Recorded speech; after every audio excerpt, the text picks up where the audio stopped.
당신은 돈에 대해 어떤 생각을 가지고 있는가? 돈에 대해 어떤 관념을 갖고 있는지가 앞으로 당신이 얼마만큼의 부를 축적할 수 있느냐를 결정한다. 돈은 늘 불공평하게 주어지는 부족한 것이라고 생각한다면 당신은 그저 먹고 살아갈 정도의 혹은 적당히 안락하게 살 수 있을 정도의 돈만 벌 것이다. 반면 돈이란 내가 추구하는 만큼 얻을 수 있는 풍족한 것이라고 생각한다면 당신은 경제적 자유를 목표로 나아갈 수 있다. 돈에서만큼은 두드려라, 그리하면 열릴 것이다 라는 오래된 구절이 옳은 셈이다. 실제로 돈은 당신이 원하는 만큼 가질 수 있을 것이다. 생존을 목표로 한다면 생존은 가능할 것이다. 안정적이고 안락한 삶을 바란다면 그럴 수 있을 것이다. 그리고 경제적으로 자유로운 삶을 원한다면 당신은 그런 삶을 누릴 수 있을 것이다.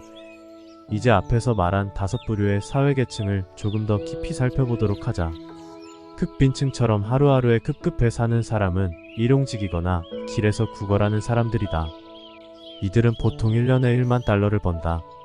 저소득층처럼 주 단위로 생각하는 사람은 그때그때 들어오는 수입으로 간신히 생활을 유지한다. 이들의 1년 수입은 1만 달러에서 2만 5천 달러 선이다.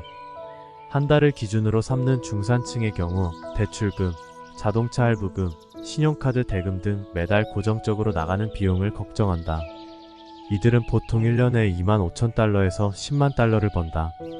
1년을 내다보고 계획하는 고소득층부터 재정적인 책임, 경제관념, 투자에 대해 배우기 시작한다. 이들의 연수입은 보통 10만 달러에서 50만 달러다. 초고소득층처럼 10년을 내다보는 사람들은 먼 미래를 구상하고 예측해 비즈니스 계획을 세워둔다. 합법적으로 세금을 줄여 더 많은 돈이 스스로 증식하도록 다양한 방안을 마련하고 평생에 걸쳐 일군 자산을 나라에 빼앗기지 않고 다음 세대에게 무사히 넘겨줄 수 있는 방법을 배운다. 이 부류에 속한 대다수의 사람들은 1년에 50만 달러 이상을 버는데 연수익으로 최소 100만 달러를 꾸준히 달성하는 사람들도 있다. 이처럼 당장 눈앞의 일을 해결하는데 급급해하지 않고 먼 미래를 내다보는 장기적인 사고방식에는 강력한 힘이 있다. 장기적으로 생각하고 계획하는 데는 인내심이 필요하다. 인내심은 백만장자의 또 다른 자산이며 조급함은 보통 사람이 시달리는 부채다. 멀리 내다볼수록 더 많은 돈을 벌 수 있다. 개인적으로 알고 지내는 부자들의 대다수가 적어도 10년 이후를 내다보는 비즈니스 계획을 갖고 있다. 실제로 나 역시 1년 단위로 생각하고 계획을 세운 첫 해부터 수입이 늘었다. 당시에는 자주 스스로에게 이런 질문을 하곤 했다. 올해 수익을 2배로 늘리려면 어떻게 해야 할까? 올해 낼 세금을 합법적으로 줄일 수 있는 방법은 무엇일까? 내가 만난 멘토들이 장기적인 사고방식으로 먼 미래까지 계획하고 사는 것을 보며 나의 미래도 조금 더 넓게 그려야 한다는 생각이 들었다. 현재 나는 향후 20년의 비즈니스 계획을 세워두었다. 앞으로 5년 후, 10년 후, 20년 후에 내 삶이 어떤 모습이길 바라는지 스스로 끊임없이 묻는다. 그리고 목표를 이루기 위해 어떻게 해야 하는지 계획을 세운다. 10년 후 당신의 삶이 어떻게 펼쳐지길 바라는가? 지금부터라도 깊이 생각해보고 계획을 세워야 한다. 장기적으로 생각하고 계획하는 데는 인내심이 필요하다. 인내심은 경제적 자유를 위한 최고의 자산이다. 보통 사람들은 조급해하며 한순간의 만족감을 쫓는다. 나 또한 오랜 기간 동안 그렇게 살았다. 사고 싶거나 원하는 게 생기면 신용카드로 우선 긁고 나중에 카드 대금을 지불했다. 하지만 이제는 아무리 갖고 싶은 것이 있어도 자제할 줄 안다. 나의 궁극적인 목표는 당장의 안락함이 아니라 경제적으로 자유로운 삶이기 때문이다. 고소득층과 초고소득층 사람들은 이렇듯 당장의 만족감에 흔들리지 않고 자제하는 법을 알고 있다. 부자들은 보통 사람들이 오늘 하지 않는 것을 하는 덕분에 내일 다른 이들에게는 주어지지 않는 무언가를 누릴 수 있다. 눈앞의 일만 내다보는 사람은 결코 금전적인 자유를 누릴 수 없다. 고소득층과 초고소득층 사람들은 부를 점점 더 확장해 인생을 자신의 뜻대로 통제하고 누리고 싶어 한다. 극빈층, 저소득층, 중산층은 자신의 삶을 타인에게 맡겨버린다. 역설적이게도 이들 삶의 주도권을 쥔 이들이 바로 고소득층과 초고소득층이다. 백만장자는 지금 당장의 안정감이나 편안함보다 경제적 자유를 중요시한다. 그러나 아이러니하게도 그렇기 때문에 경제적 자유와 더불어 안정적인 삶 모두를 거머쥘 수 있다. 보통 사람들은 경제적인 자유보다 지금 당장의 만족감과 안락함을 우선시하기 때문에 오히려 경제적인 속박에서 벗어나지 못하고 매달 쫓기며 살아간다. 장기적으로 생각하라는 법칙은 비단 재정적인 측면뿐만 아니라 삶 곳곳에 적용해야 한다는 것을 명심하자. 인간관계도 장기적으로 내다보는 것이 좋다. 다른 사람과의 관계를 장기적인 관점에서 생각하면 상대방을 더 존중하고 서로가 윈윈할 수 있는 방법을 찾게 된다. 만약 인간관계를 단기적으로 바라본다면 상대방이 내게 어떤 이득을 가져올지에만 초점을 맞추어 결국 상대방을 자신의 목표를 달성하는 데 필요한 도구로 바라보게 된다. 자신의 이득을 위해서 타인을 이용한다면 노년에 이르러서는 진정한 친구도 없이 외로운 처지가 될 게 분명하다. 백만장자는 장기적인 관점에서 관계를 형성하고 신뢰를 쌓아가는데 이는 재정적인 면에서도 큰 도움이 된다. 이들은 늘 가족, 친구, 고객을 위해 어떤 선택이 최선이며 할 수 있는 게 무엇인지 고민한다. 인생의 끝자락에 다다를 무렵 당신을 진정으로 부유하게 만드는 것은 그간 쌓아온 인간관계다. 사랑하는 사람들과 더욱 깊고 탄탄한 관계를 형성하기 위해 어떻게 해야 하는지 주기적으로 자문해봐야 한다. 경제적으로 가난한 사람이 있듯 정서적으로 가난한 사람이 있다. 타인을 사랑하거나 용서하는 법을 모르는 사람, 가진 것을 나누거나 베풀지 않는 사람, 불친절하고 인내심이 없으며 쉽게 화를 내는 사람은 정서적으로 아주 빈곤하다. 우리는 재정적인 측면뿐 아니라 정서적으로도 부유해지기 위해 노력해야 한다. 깊이 있는 인간관계는 살아가는 데 큰 의미를 가지며 성공 그 이상의 가치를 가지고 있다. 삶을 더 풍요롭게 만드는 충만한 인간관계를 배제하고 재정적인 성공만 달성하는 것은 의미가 없다. 정서적인 측면에서도 장기적인 안목으로 멀리 볼 줄 알아야 한다. 건강도 마찬가지로 장기적인 관점으로 관리해야 한다. 그래야 시간을 내어 운동을 하고 건강한 음식을 먹기 위해 노력하게 된다. 건강을 장기적으로 생각하지 않는다면 운동은 뒷전으로 미루고 당장의 만족감을 위해 정크푸드를 지나치게 많이 섭취하거나 제대로 챙겨 먹지 않을 것이다. 이런 생활을 이어간다면 체중이 급격히 늘거나 줄어들 수 있고 어느 쪽이든 영양소 불균형으로 인해 일상생활에 어려움을 겪는다. 장기적인 관점에서 건강을 생각해야 몸과 마음에 좋은 에너지가 쌓이고 이 에너지는 결국 재정적 성공으로 이어진다. 정신 건강 또한 마찬가지다. 어떤 생각을 하면서 살고 싶은가? 당신에게 영감을 주는 주제가 있는가? 어떤 생각을 할 때 집중력이 가장 잘 발휘되는가? 짜릿한 흥분과 영감을 일깨우는 생각을 자주 하는 사람들은 놀라울 정도로 마음의 평온함을 잘 유지한다. 정신적으로 궁핍한 사람들은 불평불만을 입에 달고 살며 자신이 싫어하는 일에 얽매여 에너지를 낭비한다. 그래서 마음이 피폐한 사람들은 굉장한 스트레스에 시달리며 살아가는 것이다. 마음의 평온을 바라는가? 그렇다면 정신 건강도 장기적인 관점으로 접근해야 한다. 가장 좋은 방법은 당신이 좋아하는 일에 에너지를 쏟는 것이다. 그리고 당신이 영감을 얻고 흥미를 갖는 분야의 삶을 집중하라. 생각만으로도 즐거운 일을 하며 돈을 벌 수 있는 방법을 찾을 수 있을 것이다. 수많은 백만장자들의 비밀이 바로 이것이다. 그들은 자신이 하고 싶은 일을 하며 돈을 번다. 이것이 정신적으로도 재정적으로도 부유해지는 비법이다. 경제적인 면뿐만 아니라 삶의 모든 면에서 장기적으로 생각하고 계획하는 습관을 들여야 하는 이유이기도 하다. 저소득층에서 중산층으로, 중산층에서 고소득층으로 혹은 고소득층에서 초고소득층으로 성장하기 위해서는 미래지향적으로 생각하고 계획해야 한다. 먼저 장기적인 목표를 세워보라.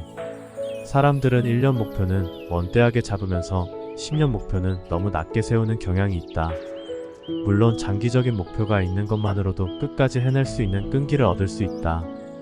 그 중에서도 일찍 자신의 목표를 이룬 사람들은 힘든 시기를 끈기 있게 버텨낸 사람들이다. 이를 위해서는 무슨 수를 써서라도 반드시 해내겠다는 마음가짐이 필요하다. 먼 미래를 내다보는 장기적인 사고방식에는 강력한 힘이 있다. 장기적인 관점으로 생각하는 습관을 기르면 당신도 분명 부자가 될 수 있다. 보통 사람들은 계획한 대로 잘 진행이 되지 않거나 예상치 못한 시련이 찾아오면 심한 압박감에 쉽게 포기하고 만다. 지금 당장의 안락함을 중요시하기 때문에 삶이 힘겨울 때 끈기를 발휘하지 못한다. 하지만 백만장자는 어떤 어려움이 닥쳐와도 자신의 한계를 뛰어넘어 조금씩 나아간다. 그들은 자신이 세운 목표를 이루기 위해서라면 무슨 일이든 할 준비가 되어 있다. 장기적인 관점으로 생각하고 미래를 설계하기 때문에 완전한 경제적 자유를 얻을 때까지 포기하지 않고 계속 나아갈 수 있는 것이다. 백만장자는 아이디어를 이야기하고 보통 사람은 남에 대해 말한다. 당신이 하는 말이 곧 당신의 미래다. 나는 당신이 하는 이야기를 단 몇 분만 들어도 당신이 현재 어떤 방향으로 나아가고 있는지 파악할 수 있다. 말에는 진심과 생각이 드러나기 때문이다. 당신은 사람들을 만날 때 어떤 이야기를 주로 하는가?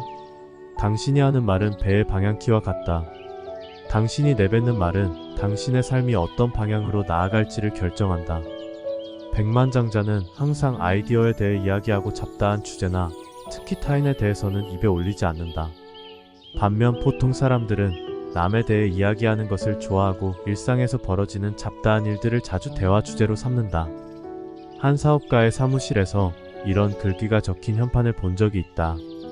대인배는 아이디어에 대해 이야기하고 범인은 잡다한 이야기를 하며 소인배는 남에 대해 말하기 좋아한다. 다시 한번 새겨볼 만한 글이다. 대인배는 아이디어에 대해 이야기하고 범인은 잡다한 이야기를 하며 소인배는 남에 대해 말하기 좋아한다. 당신은 어떤 이야기를 즐겨하는가? 아이디어인가? 잡다한 이야기인가? 남들에 대해 이러쿵저러쿵 말하는 것인가? 이 격언을 좀 더 깊이 살펴보면 성공한 사람들이 지닌 비밀을 엿볼 수 있다. 백만장자 중 대다수가 창의적인 사람들이다. 이들은 항상 새로운 아이디어에 대해 생각한다.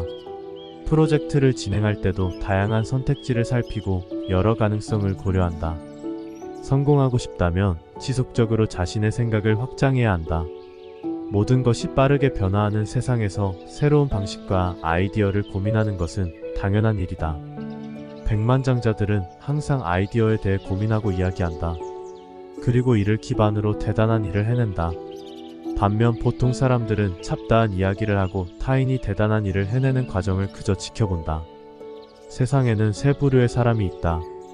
대단한 일을 해내는 사람, 이를 지켜보는 사람, 벌어진 일에 대해 이야기하는 사람이다. 경제적으로 빈곤한 이유는 정서적으로 빈곤하기 때문일 때가 많다. 타인과 좋은 관계를 맺을 수 없는 사람은 부자가 될 수 없다. 뒤에서 험담하는 것은 어리석고 무지한 행동이다.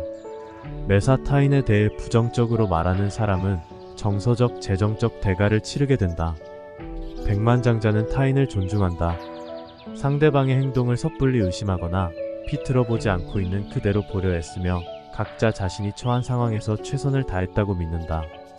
누구나 다른 사람에게서 부족하고 싫은 점을 발견할 때가 있다. 하지만 그런 면만 본다면 상대의 진심을 제대로 보지 못할 수도 있다. 항상 사람들에게서 좋은 점을 찾아 칭찬하려고 노력해야 한다. 백만장자는 칭찬에 후하다. 이들은 타인을 긍정적으로 바라보고 높이 평가할 때 유익한 결과가 찾아온다는 것을 잘 알고 있다. 다름을 인정하지 않고 다른 사람을 비방하는 것은 현명하지 못한 행동이다. 부정적인 태도에 매몰되어 편협한 시각에 갇히기 때문이다. 남에 대한 험담에 휘말려서도 안 된다. 부정적인 태도나 말은 부정적인 기운과 에너지를 만들고 생각보다 당신 자신에게 훨씬 더 부정적인 영향을 끼친다. 비판을 멈추고 칭찬을 시작해야 한다. 기분이 한결 좋아질 뿐 아니라 당신을 향해 기회의 문이 하나둘씩 열리기 시작할 것이다. 누구나 칭찬받기를 원한다. 내가 먼저 타인의 좋은 점을 발견하려 애쓰고 칭찬하면 다른 사람들도 당신의 좋은 점을 발견하고 당신을 돕기 위해 적극적으로 나서는 모습을 보게 될 것이다. 백만장자는 다른 사람의 위대한 아이디어에 대해 이야기한다.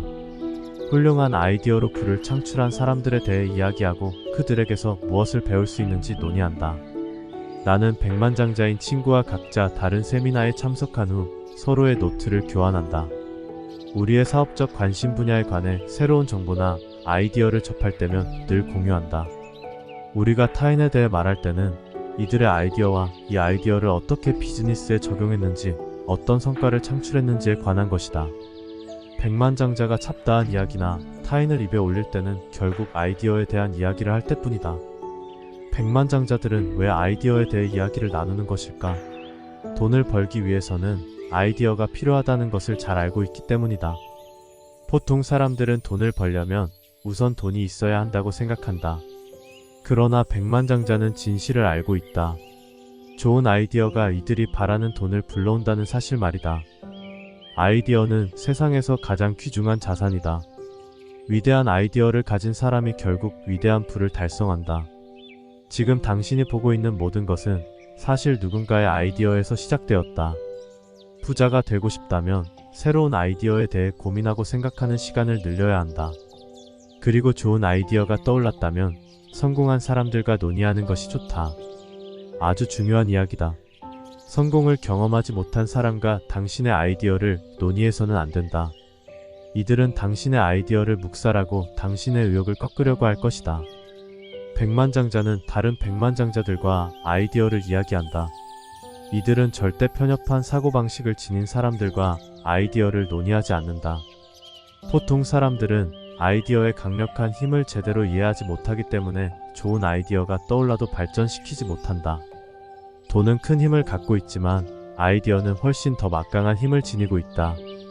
당신은 변화를, 특히 예상치 못한 변화를 잘 받아들이는 편인가?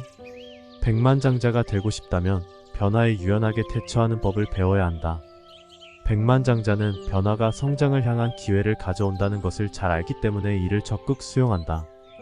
내면이 불안정한 사람은 시작도 해보기 전에 변화를 거부한다. 익숙한 일이나 일상에 작은 변화가 생기는 것만으로도 지금까지 쌓아온 것들을 잃어버릴 수 있다는 불안감이 커지기 때문이다. 반면 자신감에 차 있는 사람은 변화를 반갑게 받아들인다. 변화를 적극 수용하는 백만장자는 자신감이 넘치는 사람들이다. 자신감은 준비와 노력을 통해 얻어진다. 또한 자신감은 자기 자신에게 최선을 다할 때 채워진다. 다시 말해 자신의 능력을 스스로에게 증명하는 것이며 어떤 일이 닥쳐도 잘 헤쳐나갈 수 있다고 자기 자신을 믿는 것이다. 대부분의 사람들은 매일 쫓기듯 살아간다. 늘 조금씩 아쉽지만 매달 일정하게 들어오는 월급과 반복되는 일상을 유지할 수 있음에 만족하며 새로운 도전이나 모험을 하지 않으려 한다. 위험을 감수하고 싶지 않기 때문이다. 하지만 반복되는 삶에서 벗어날 방법은 위험을 감수하는 것뿐이다. 지금 당장 갑갑한 삶에서 벗어날 방법은 위험을 감수하는 것뿐이다. 위험이 없는 삶은 기회가 없는 삶과 같다. 위험을 감수하라는 말은 아무런 준비 없이 무조건 뛰어들라는 뜻이 아니다. 백만장자는 미리 위험을 계산한다. 여기서 계산한다는 어떤 의미일까? 필요한 지식을 먼저 갖추고 실패의 가능성과 결과를 따져본 후 실행에 옮긴다는 뜻이다. 지식으로 두려움을 이겨내라. 백만장자는 모험을 두려워하지 않는다. 이들이 강철 멘탈로 무장해 두려움을 전혀 느끼지 않는다는 의미가 아니다. 인간이라면 누구나 두려움을 느낀다. 그러나 두려움에 어떻게 대처하는지에 따라 전혀 다른 결과를 얻게 된다. 백만장자는 두려움을 극복하고 보통 사람들은 두려움에 굴복한다. 두려움을 극복하는 백만장자의 갑옷은 바로 지식이다. 지식으로 두려움을 이겨낸다. 지식은 빛이고 두려움은 어둠이다. 빛이 어둠을 물리치듯 무엇이든 실체를 밝히고 위험에 대처할 방법까지 마련해두면 막연한 두려움은 사라진다.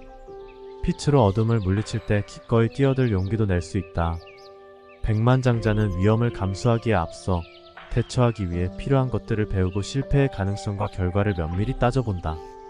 백만장자는 마구잡이로 돈을 뿌리고 가만히 앉아 수익이 발생하기만을 바라지 않는다.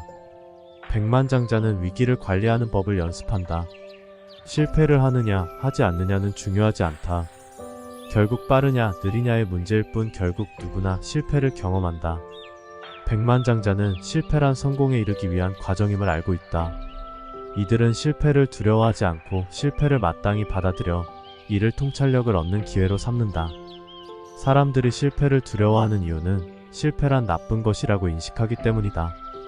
반면 백만장자는 실패를 경험하는 것이 유익하다고 생각하며 배우고 성장하는 계기로 삼는다. 실패를 두려워하면 위험을 감수하지 않으려 한다. 위험은 실패의 가능성을 내포하고 있지만 그만큼 더 빠른 성장의 기회가 될 수 있다. 실패를 긍정적으로 여긴다면 더욱 과감하게 다양한 모험을 감행할 수 있다. 실패를 바라보는 관점과 실패에 반응하는 방식으로 당신이 얼마나 성공할 수 있을지가 결정된다. 우리는 실패를 통해 많은 것을 배울 수 있다. 실패의 경험은 우리가 무언가를 잘못했음을 알려주고 바로잡을 수 있는 기회를 제공한다. 그래서 백만장자는 실패를 통해 배우고 다시 도전한다. 하지만 대부분의 사람들은 실패를 경험하는 순간 더 이상 다시 시도해보려 하지 않는다. 이런 사람들이 흔히 하는 말이 있다. 전에 한번 해봤는데 다시는 안 할 생각이야. 보통 사람들은 실패를 겪은 후 포기해버리지만 백만장자는 실패를 발판으로 삼아 계속 나아간다. 성공하고 싶다면 실패를 거듭해도 계속 도전해야 한다. 백만장자는 이기기 위해 게임을 한다. 보통 사람들은 지지 않기 위해 게임을 한다. 이는 실로 엄청난 차이다. 경기 내내 방어만 하는 미식 축구팀을 상상할 수 있는가? 이 팀이 승리할 확률은 0에 수렴한다. 지는 것을 두려워한다면 돈에 관해서도 잃지 않기 위해 방어 태세만 취할 것이고, 그렇게 되면 결코 경제적 자유를 얻지 못할 것이다. 잃지 않을 생각만 하는 사람들은 항상 이걸 했어야 했네, 저걸 했어야 했네 라는 말을 달고 산다. 무언가를 했어야 했다와 무언가를 했다에는 굉장한 차이가 있다. 백만장자는 무엇을 했다고 말하기 위해 잃을 것을 각오하고 도전해서 결과를 얻는다. 하지만 무언가를 했어야 했다고 말하는 사람들은 백만장자가 이룬 결과만을 보고 자신이 얻지 못한 것을 안타까워할 뿐이다. 위험을 감수할 때 돈을 잃을 수도 있지만 그 현실마저 받아들이고 계속 밀고 나아가야 한다. 실패가 성공의 과정이듯 잃는 것 또한 이기기 위한 과정이다. 대부분의 백만장자가 몇 번이나 돈을 잃어본 적이 있다는 것을 알고 있는가? 머니게임에서 승리를 거두기 전 한 번 이상 파산한 경험이 있는 백만장자도 여럿이다. 승리하고 싶다면 지는 것에 대한 두려움을 뛰어넘어야 한다. 잃는 것을 두려워하기 때문에 방관자로 남을 수밖에 없는 것이다. 이기고 싶다면 이기겠다는 마음가짐으로 임해야 한다. 잃지 않겠다는 태도로는 잃는 게임밖에 할 수 없다. 백만장자는 개인의 성장에 주력한다. 더 많이 갖기 위해서는 더 나은 사람이 되어야 한다고 믿는다. 이들은 성장이 인생의 진정한 목표라고 생각한다. 성장은 단기간에 이루어지지 않는다. 인내심을 갖고 지식을 쌓아 나가야 성장할 수 있다. 지식이란 씨앗을 뿌리는 것이고 이 씨앗이 과실을 맺기까지 시간이 필요하다. 책을 읽을 때마다 내면에 새로운 씨앗을 뿌리는 것이라고, 혹은 이미 씨앗을 뿌린 땅에 물을 주는 것이라고 생각하면 어떨까? 백만장자는 자산을 늘리는 법뿐만 아니라 훌륭한 인간관계를 쌓는 법에 관한 책을 읽는다. 또한 이들은 정신력에 대한 책과 타인의 성공과 실패에 대한 글을 읽는다. 백만장자는 돈을 버는 것뿐 아니라 성공적인 삶을 살기 위해 매사 진지한 학생의 태도로 임한다. 삶에서 더욱 많은 것을 성취하기 위해 새로운 사고방식과 실천법을 끊임없이 갈구한다.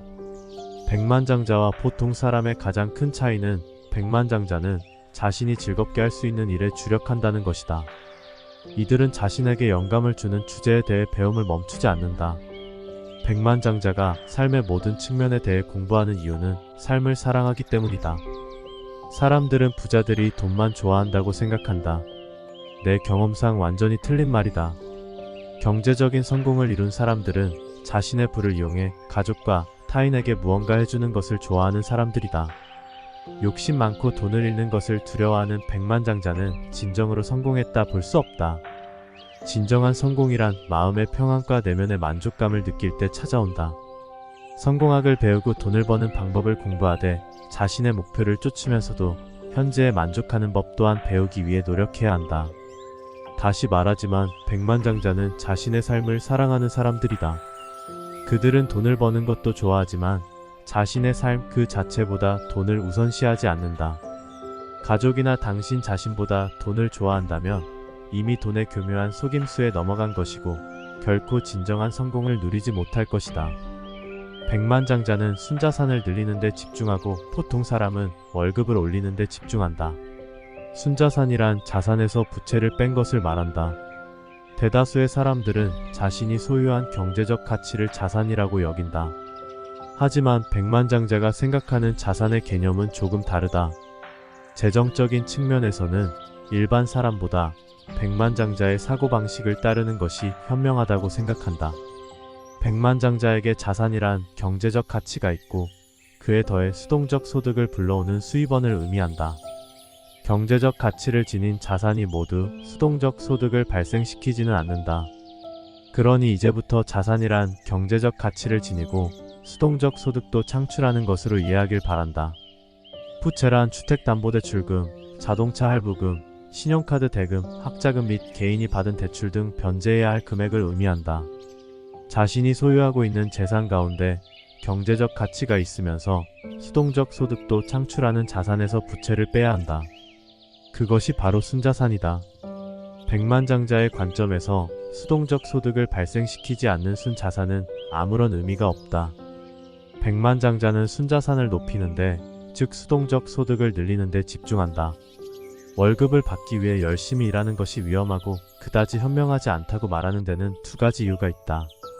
첫째, 월급이 늘어나면 내야 할 세금도 늘어난다.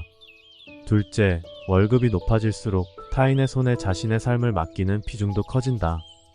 백만장자는 자신의 재정 상황을 직접 통제한다. 보통 사람들은 자신의 재정을 타인의 손에 맡긴다. 월급을 받으며 일할 때 세금을 얼마나 내야 하는지 정하는 것은 정부다. 백만장자는 언제 얼마의 세금을 낼지 직접 결정할 수 있다. 직장인은 회사에 언제 정리해고의 바람이 불지 예측할 수 없다. 당신이 다음 달에도 회사에 다니게 될지는 전적으로 고용주에게 달렸다. 경제력이 타인의 의중에 달려있는 만큼 한순간에 소득이 끊길 위험에 항시 노출되어 있다. 친구 2명은 항공사 소속 조종사로 일하고 있다.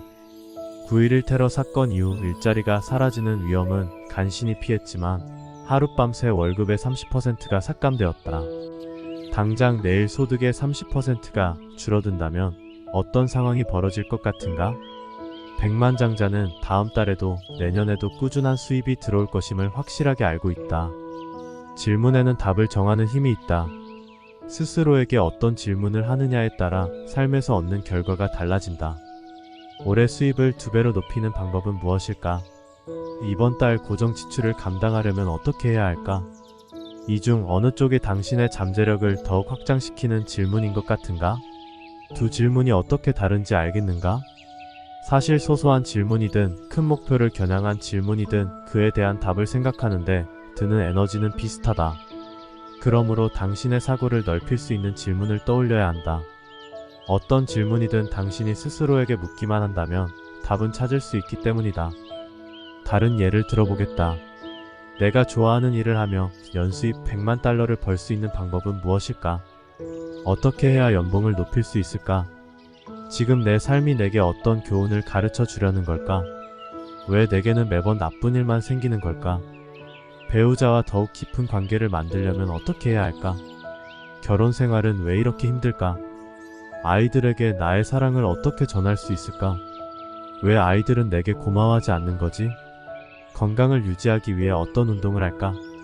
다이어트는 왜 이렇게 힘든 걸까? 최소 25%의 투자 수익률을 얻기 위해선 누구에게 물어봐야 할까? 돈을 모으는 게 왜 이렇게 어려울까? 마음의 평안을 얻기 위해선 어떻게 해야 할까? 왜 이렇게 매일 스트레스를 받는 거지? 자, 이제 이해가 되는가? 바로 이런 차이다. 잠재력을 키우는 질문은 내가 무엇을 할 수 있는가를 묻는 것이고, 잠재력을 꺾는 질문은 내가 무엇을 할 수 없는가에 집중한 것이다. 또한 어떤 일에 대해 왜 이렇게 어렵고 힘든지 자문하는 것도 잠재력을 저해하는 질문이다. 잠재력을 끌어올리는 질문은 우리의 기분을 좋게 하지만 잠재력을 떨어뜨리는 질문은 우리의 기분을 상하게 한다. 따라서 잠재력을 높이는 질문을 통해 감정을 통제하는 것이 가능하다. 백만장자는 자신의 감정을 통제하는 데 뛰어나다. 습관적으로 자신의 잠재력을 개발시키는 질문을 하며 감정 조절법을 터득한 덕분이다. 자신의 잠재력을 깨우고 성장하는 방향으로 질문을 전환하는 습관을 들이면 내적으로 더욱 강하고 평온해질 수 있다. 이런 질문은 당신이 능력을 최대한으로 발휘하도록 돕는다. 자신의 잠재력을 충분히 펼치지 못하고 있다고 느낀다면 아마도 스스로에게 잘못된 질문을 던지고 있기 때문일 것이다. 별것 아닌 것 같지만 어떤 질문을 하느냐가 큰 차이를 불러온다. 백만장자는 자신을 부자로 만드는 질문을 하고 보통 사람은 삶을 빈곤하게 만드는 질문을 한다. 생각하는 법을 훈련하라.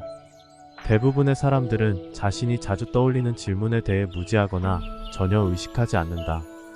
내가 사람들과 대화를 나눌 때마다 느끼는 점이다. 내가 어떤 질문을 하느냐에 따라 대화의 방향이 달라지고 내가 이끄는 대로 상대방이 하는 생각의 흐름이 전환되는 것을 경험할 때마다 놀라곤 한다. 예전에는 잡다한 이야기나 낱말을 하기 좋아하는 사람들과 어울리기를 끔찍하게 싫어했다. 하지만 질문의 힘에 대해 깨달은 후 더는 이들과 대화하는 것이 전처럼 싫지 않았다. 이제는 몇 가지 질문만으로도 상대방에게서 좀 더 긍정적인 이야기를 끌어낼 수 있다는 것을 깨달았기 때문이다. 백만장자는 자기 자신에게 묻는 질문을 의도적으로 수정한다. 이를 통해 자신의 생각을 통제한다. 더 큰 성공을 성취하도록 자신의 사고방식을 끊임없이 훈련하는 것이다. 보통 사람들의 문제는 스스로 생각하지 않는다는 데 있다. 본인은 그렇지 않다고 하겠지만 사실 이들의 생각을 통제하는 것은 자신이 아니라 타인이다.